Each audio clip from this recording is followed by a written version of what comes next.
नमस्कार दोस्तों। अरे वाह, सीटेट 2026 की तैयारी चल रही है तो समझिए बिल्कुल सही जगह पर आ गए आप। ये जो पूरा विश्लेषण होने वाला है ना, ये एक सुनहरा मौका है। आज हम लोग चाइल्ड डेवलपमेंट एंड पेडागोजी मतलब कि सीडीपी के 30 सबसे जरूरी सबसे एक्सपेक्टेड सवालों को हल करेंगे। पर सिर्फ जवाब नहीं रटेंगे, नहीं। हम हर सवाल के पीछे का कॉन्सेप्ट समझेंगे, एग्जाम में कहाँ फंस सकते हैं वो ट्रैप देखेंगे, और हाँ, छोटी छोटी ट्रिक्स भी जानेंगे जो बाकियों से आगे ले जाएंगी। तो अंत तक जरूर बने रहिएगा, क्योंकि इनमें से कई सवाल तो बार बार रिपीट होते हैं। तो चलिए एक नज़र डालते हैं कि आज की इस मास्टर क्लास का हमारा रोड मैप क्या है। हम 5 मेन टॉपिक्स कवर करेंगे। पहले ग्रोथ और डेवलपमेंट, फिर पियाजे की थ्योरी, उसके बाद वाइगॉत्स्की की थ्योरी, फिर लर्निंग और मोटिवेशन, और आखिर में इंक्लूसिव एजुकेशन। तैयार हैं? चलिए शुरू करते हैं। तो चलिए पहले सेक्शन के साथ शुरुआत करते हैं, डेवलपमेंट और ग्रोथ के बिल्कुल बेसिक लेकिन सबसे जरूरी सिद्धांत। पहला सवाल स्क्रीन पर है, विकास का यानी डेवलपमेंट का सही मतलब क्या है? क्या ये सिर्फ शारीरिक बदलाव है या सिर्फ मानसिक, या फिर क्रमबद्ध और लगातार होने वाला बदलाव है, या केवल सीखना है? जरा सोचिए। सही जवाब है ऑप्शन सी, क्रमबद्ध और निरंतर परिवर्तन। और यहीं पर ना एक बहुत ही जरूरी कॉन्सेप्ट आता है, ग्रोथ और डेवलपमेंट के बीच का फर्क। हमेशा याद रखिए, ग्रोथ यानी वृद्धि ये क्वांटिटेटिव होती है, जिसे हम नाप सकते हैं, और ये मैच्योरिटी पर आकर रुक जाती है। लेकिन डेवलपमेंट यानी विकास वो क्वांटिटेटिव और क्वालिटेटिव दोनों होता है, और ये लाइफ लॉन्ग प्रोसेस है, जिंदगी भर चलता है। ये बहुत जरूरी एग्जाम टिप है, इसको दिमाग में बिठा लीजिए। चलिए अब इस सेक्शन के बाकी सवालों से जो जरूरी बातें निकलती हैं उन पर फटाफट एक नजर डालते हैं। दूसरा सवाल हमें बताता है कि विकास की 2 दिशाएं हैं, सिर से पैर तक जिसे सेफेलोकॉर्डल कहते हैं, और केंद्र से बाहर की तरफ जिसे प्रॉक्सिमोडिस्टल कहते हैं। तीसरे सवाल का मूल मंत्र है व्यक्तिगत भिन्नता, मतलब हर बच्चा अपने हिसाब से विकसित होता है। चौथा सवाल इस बात पर जोर देता है कि विकास पर सिर्फ हेरिडिटी या सिर्फ एनवायरनमेंट नहीं, बल्कि दोनों का असर पड़ता है। और हाँ, 5वें सवाल के मुताबिक विकास के इसी विज्ञान को बाल मनोविज्ञान कहते हैं। बहुत बढ़िया। चलिए अब चलते हैं अपने दूसरे सेक्शन की तरफ, जो कि बहुत ही ज्यादा महत्वपूर्ण टॉपिक है, जीन पियाजे का संज्ञानात्मक सिद्धांत। सवाल नंबर 9, ईगोसेंट्रिज्म यानी आत्मकेंद्रितता, ये पियाजे की किस अवस्था की पहचान है? ये एक ऐसा सवाल है जिसमें अच्छे लोग कंफ्यूज हो जाते हैं। जवाब जानने से पहले जरा इस ट्रैप अलर्ट पर गौर कीजिए। देखिए, ईगोसेंट्रिज्म का मतलब स्वार्थी होना बिल्कुल नहीं है। इसका बस इतना सा मतलब है कि बच्चा दूसरे के नजरिए से चीजों को नहीं देख पाता। ये फर्क समझना बहुत ज्यादा जरूरी है। तो अब जब ये कॉन्सेप्ट क्लियर हो गया है तो सही जवाब है option B, pre operational stage यानी पूर्व संक्रियात्मक अवस्था। चलिए अब पियाजे की थ्योरी से जुड़े कुछ और जरूरी पॉइंट्स को फटाफट से दोहरा लेते हैं।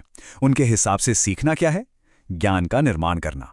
अच्छा, उनकी पहली स्टेज सेंसरी मोटर, जो जन्म से 2 साल तक होती है, उसमें ऑब्जेक्ट परमानेंस आता है, मतलब बच्चे को समझ आ जाता है कि चीजें गायब नहीं होती, भले ही दिख न रही हों। फिर आती है कॉन्क्रीट ऑपरेशनल स्टेज, जिसमें कंजर्वेशन की समझ आती है, मतलब ग्लास का आकार बदलने से पानी कम नहीं होता। फॉर्मल ऑपरेशनल में जाकर बच्चा एब्स्ट्रैक्ट थिंकिंग यानी अमूर्त चिंतन कर पाता है। और सबसे जरूरी बात, पियाजे की क्लास में टीचर का रोल सिर्फ एक फैसिलिटेटर का होता है। अब हम अपने तीसरे सेक्शन पर आ चुके हैं। यहां हम वाइगॉट्स्की के सामाजिक रचनावादी सिद्धांत को समझने वाले हैं। सवाल नंबर 13, वाइगॉट्स्की की थ्योरी का एक बहुत ही फेमस कॉन्सेप्ट ZPD का पूरा नाम क्या है? बताइए। सही जवाब है B, zone of proximal development. अब यह है क्या? देखिए, ZPD वो दायरा है जहां एक बच्चा कोई काम अकेले तो नहीं कर सकता, लेकिन किसी बड़े या ज्यादा जानने वाले की मदद से कर सकता है। मतलब सही गाइडेंस से सीखना कितना असरदार हो सकता है, ये ZPD हमें बताता है। आइए अब वाइगॉट्स्की की थ्योरी के जरूरी पॉइंट्स को फटाफट समझते हैं। ZPD क्या है? सहायता से सीखने का जोन, और इसी जोन में जो थोड़ी देर के लिए मदद दी जाती है उसे कहते हैं स्कैफोल्डिंग। वाइगॉट्स्की के लिए सीखना एक सामाजिक काम है, इसलिए वो सोशल इंटरैक्शन पर सबसे ज्यादा जोर देते हैं। उनके लिए भाषा सिर्फ बात करने का जरिया नहीं, बल्कि हमारे विचारों को बनाने वाला सबसे जरूरी टूल है। और इन्हीं सब वजहों से उनकी थ्योरी को सोशल कंस्ट्रक्टिविस्ट थ्योरी कहते हैं। बहुत अच्छे। चलिए अब आगे बढ़ते हैं अपने चौथे सेक्शन की तरफ, जिसमें हम लर्निंग और मोटिवेशन के कुछ बहुत ज़रूरी कॉन्सेप्ट्स को कवर करेंगे। ये एक बहुत ही ज़रूरी पेडागॉजिकल सवाल है। सीखने की प्रक्रिया में जो गलतियां होती हैं, उन्हें कैसे देखा जाना चाहिए? क्या वो कोई अपराध है, कोई कमजोरी है, या सीखने की प्रक्रिया का ही एक हिस्सा है, या फिर वो एक असफलता है? बिल्कुल सही जवाब है सी। देखिए, गलतियां सीखने की प्रक्रिया का एक बहुत ही स्वाभाविक और ज़रूरी हिस्सा हैं। एक अच्छे टीचर की यही पहचान है कि वो गलतियों को सीखने के एक मौके की तरह देखे, ना कि बच्चे की नाकामी की तरह। चलिए इस सेक्शन के कुछ बड़े नामों और उनके सिद्धांतों को जल्दी से याद कर लेते हैं। ट्रायल एंड एरर यानी भूल और प्रयास का सिद्धांत किसने दिया? थॉर्नडाइक ने। रीइंफोर्समेंट पर सबसे ज्यादा जोर दिया बीएफ स्किनर ने। बंडूरा ने कहा कि हम देखकर सीखते हैं, जिसे ऑब्जर्वेशनल लर्निंग कहते हैं। और एक बात हमेशा याद रखिएगा, सबसे अच्छी प्रेरणा वो होती है जो अंदर से आती है, यानी बच्चे की अपनी रुचि से, किसी इनाम या डर से नहीं। और अब हम आ गए हैं अपने आखिरी और शायद सबसे प्रैक्टिकल सेक्शन पर, समावेशी शिक्षा यानी इंक्लूसिव एजुकेशन। हमारा आखिरी और शायद सबसे गहरा सवाल, सीटेट के पेपर में सीडीपी यानी बाल विकास विषय का असली मकसद क्या है? क्या ये टीचर को डराने के लिए है, या सिर्फ विषय का ज्ञान परखने के लिए, या फिर बच्चे को समझने के लिए, या बस नंबर लाने के लिए?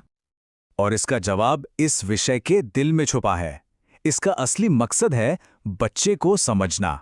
जी हाँ, सीडीपी पढ़ने पढ़ाने का पूरा उद्देश्य ही यही है कि एक टीचर के तौर पर बच्चे के मन को, उसकी ज़रूरतों को और उसके सीखने के तरीकों को गहराई से समझा जा सके। तो ये थे हमारे 30 सबसे ज़रूरी सवाल। अगर इस विश्लेषण से तैयारी में थोड़ी भी मदद मिली हो तो इसे लाइक ज़रूर करें, और ऐसे ही सीटीटेट कंटेंट के लिए चैनल को सब्सक्राइब करके वो जो घंटी वाला आइकन है ना, उसे दबाना मत भूलिएगा। और हाँ, अगर 50 और ऐसे ही दमदार सवालों का विश्लेषण चाहिए तो नीचे कमेंट्स में जोर से लिखिए नेक्स्ट पार्ट। सभी को परीक्षा के लिए बहुत बहुत शुभकामनाएं। याद रखिए, सीटेट 2026 फोड़ना है। लगे रहिए।